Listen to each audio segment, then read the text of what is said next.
up, everyone? So we're gonna be making a video today. About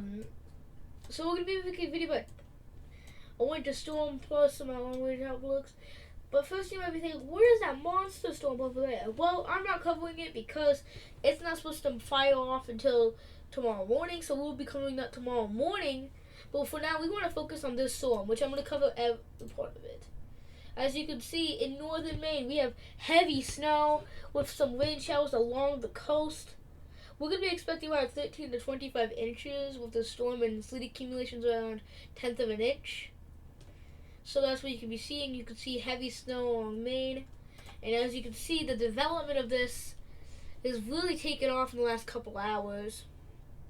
And we're going to even rewind it back to like 100 frames so then you guys can get a good sense of this. Give it a second to load because, it's such a big count. But as you can see, it's already done. And this is from like 11 in the morning.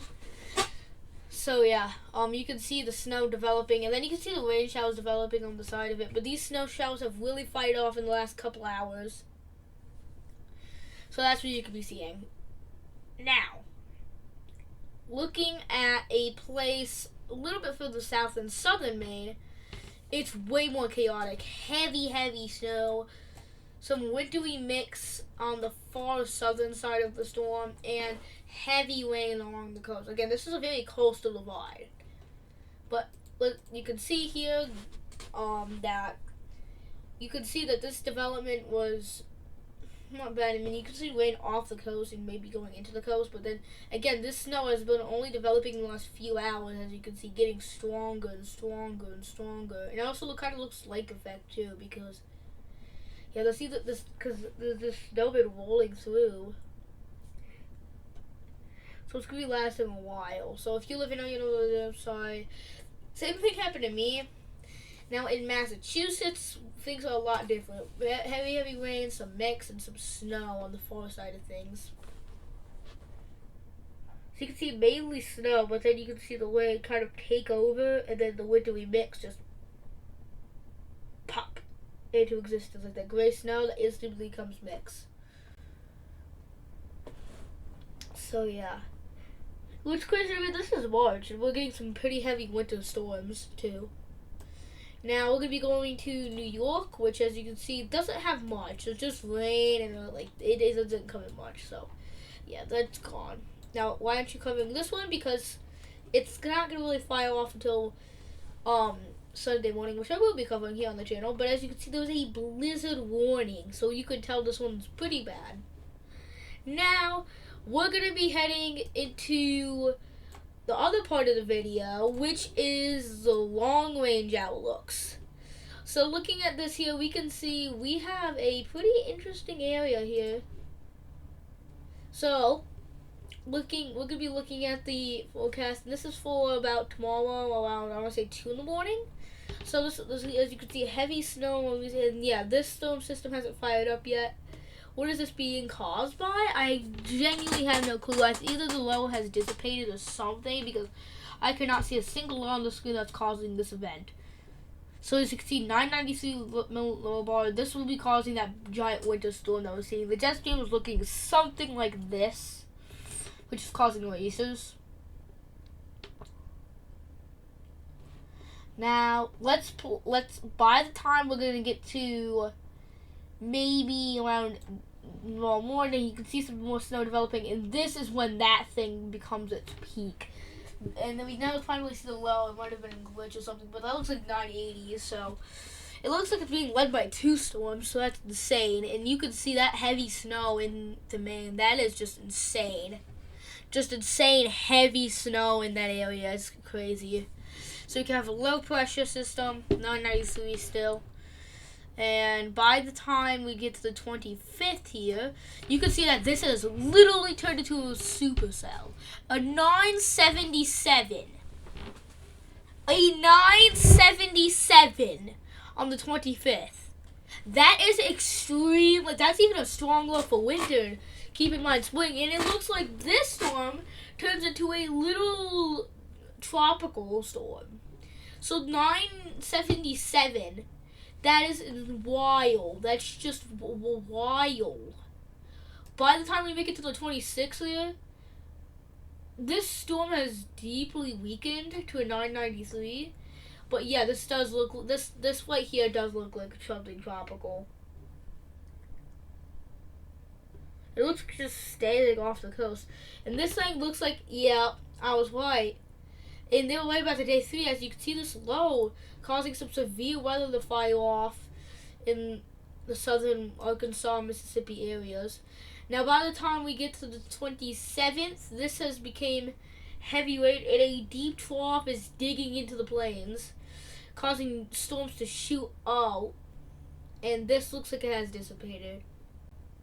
By the time we hit the 28th, things look interesting. Well, nothing much is happening. We have a new storm coming in off the coast, and a block of high pressure starts to set in over the north. By the time we hit the 29th, three new lows develop.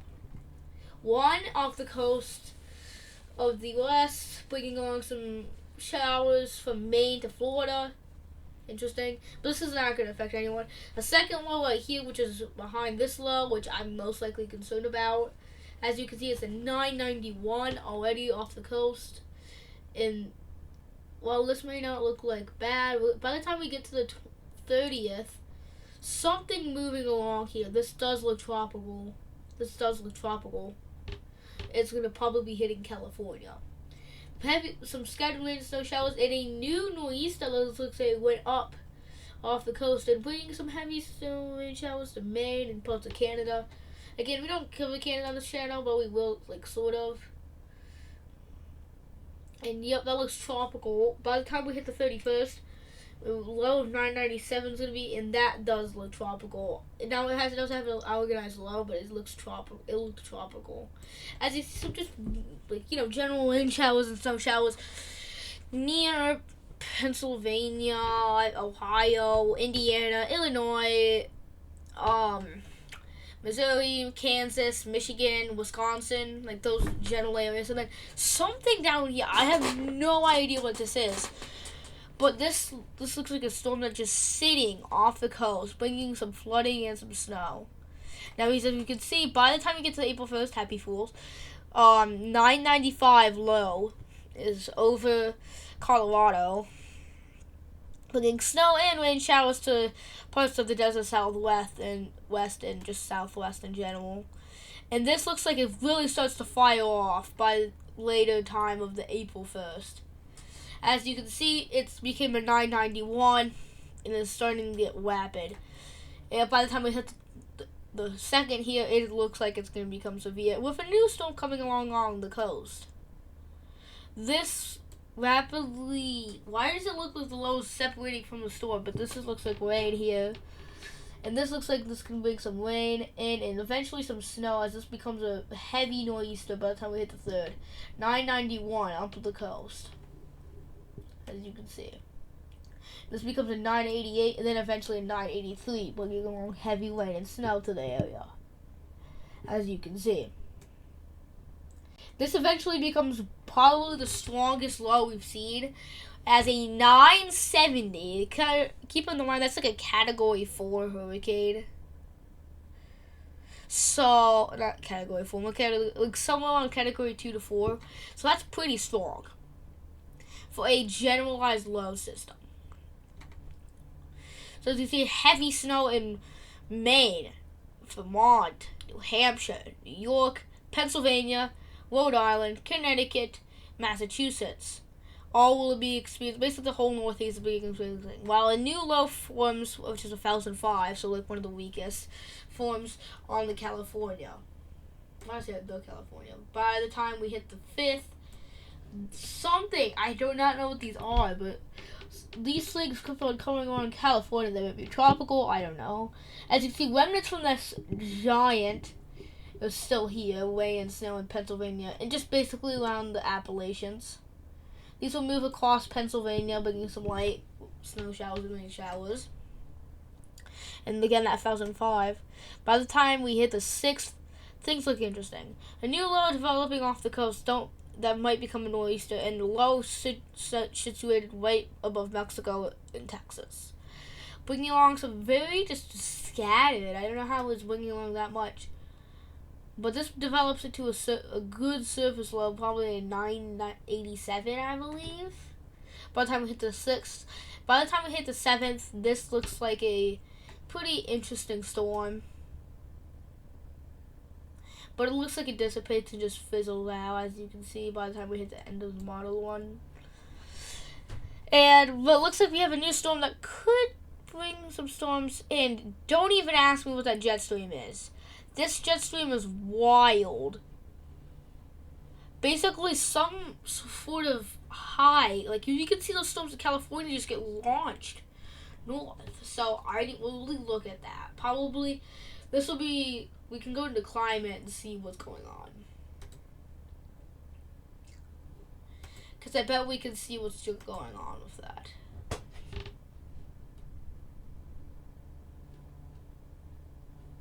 If I can find the right model that covers this. Which I can't. So, yeah, give me a minute. This is week 1.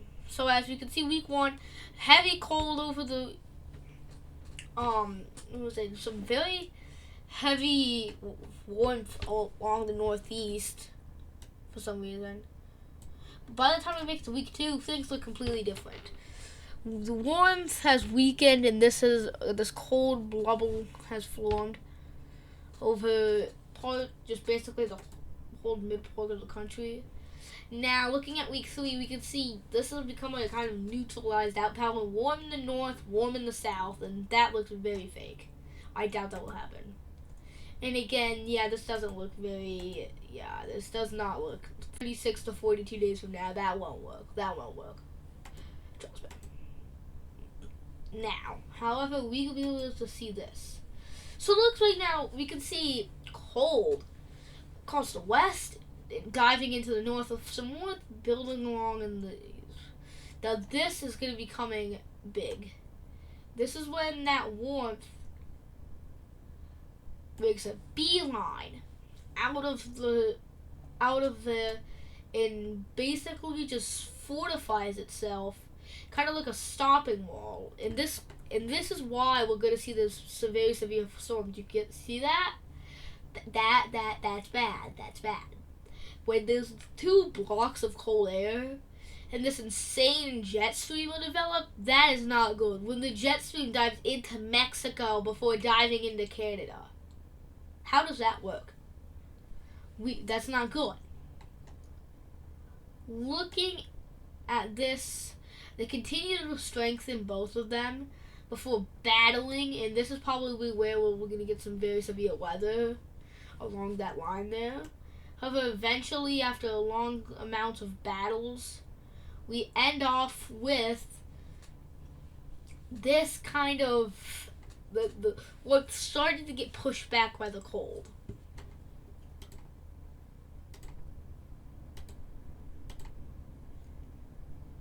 I don't know why.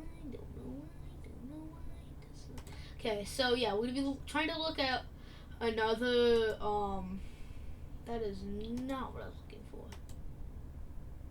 So yeah, I don't think that's what I was looking for. HRDPS, no. Yeah, again, I don't know why this is not working on my. Okay, maybe the EPS will work.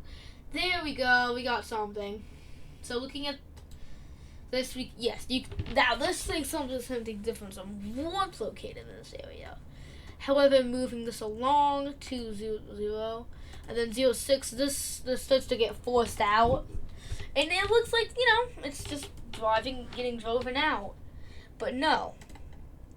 By the time it looks like it's coming, by around maybe tomorrow, this warmth starts to beeline into Pennsylvania, Ohio, West Virginia, and Kentucky, and all those surrounding regions. Now, what does that mean? Well, first off, this ludicrous jet stream that before did not curve like that. Instead, it curved around a warm block that got completely shut out as this develops, and this by the 36 starts fermenting itself as a formidable force to be put up with, as literally a line. And by the time they both reach the peak, this is bad, and this can cause some very severe weather, like I said. And then they continue to fortify themselves. As you can see in Nova Scotia, temperatures like 25 degrees above normal. What? No, even higher. Like something that's really ludicrous. However, by the time we hit the 72nd hour, these just battle, and even purple, which means 36 degrees above average, start to develop. And this becomes bigger. And this goes into Canada before getting battled with the cold air. This battles with the cold air for a while, but eventually the cold manages to finally free them from the warmth, bringing along some much needed relief. And by the time we get to the last one, we have some weaker cold air, possibly temperatures around 6 to 10 degrees below average, moving into the region, and the jet stream actually looks quite normal for once. However, something's going on over here. Yeah, don't ask me what happened. Like, okay, so we're going to be moving fast here. 24 hours from now, you can see the bulging. Then by the time we get to the 240, something looks like it's going on. But let's rewind the clock. So this eventually gets over there, and then by the time of 240, it looks like it had to battle again. We're getting some very weak cold air developing. So, yeah. Now the GEFS is way longer, so that's cool. So looking right now, as you can see, that warmth is just sitting there, acting like it's not going to do anything, but it bulges out. So then you can see that those purples won't develop, though. They're saying the warmth won't be as strong, and the cold will be stronger. And then will it be out? However, the cold, when it's done fighting the warmth, I like to call it, and then yeah, this is calling for a more extreme jet. Then by the time it's done, that is really weak cold air. Then there's another block of warm and cold air so these look to be lows and not something like tropical. But then by the time we get to the end here, something is going on that's forbidding itself as warmth. So I don't know what that's going to be on about. GEPS is very averaged out here. This is ensemble, so these are ensemble models, so I doubt this will happen, but there's no way. There's no way we're just having warm in these and nothing else. So it has to be a block of cold with warm most of the time. Let's look at some hurricanes. We have Novell 185, which I don't even want to know why. It's just some vorticity. I doubt it will develop. Yeah, they're just talking about Novell 18S. GFS, they're saying, and also have Invest 95S, which I feel like will become a storm. Now, don't ask me where this is at, because I have no clue. By the time we get to the 240th, yes, so looking at now, yeah, it's not going to go anywhere. It's literally not going to go anywhere. I think it was earlier, I don't know. But this doesn't look like, until maybe around the 126 hour, and then yeah, this thing actually looks like a developing thing. So it does look like an actual storm, which I think is cool. It looks like we have a first actual storm. And this looks strong, too. But it does look like it's going to weaken, maybe just because of, like, temperature or something, but I have no clue. Temperature or something. Anyways, folks, that looks like the end of our video here. Hope you enjoyed watching. Sorry it's a long one. I like to post long videos to cover more topics. See you with a video tomorrow at 8:30 a.m. So this video is late. It's meant to come out around, I want to say, 50 minutes earlier as the time of recording this, but it had to be delayed. So anyway, enjoy the video. I hope you enjoyed the video. Please consider liking and subscribing, as it really boosts the channel and puts my video to more people out there and makes me feel like I actually mean something. No, that's not to get deep. It just makes me proud. Anyway, bye everyone.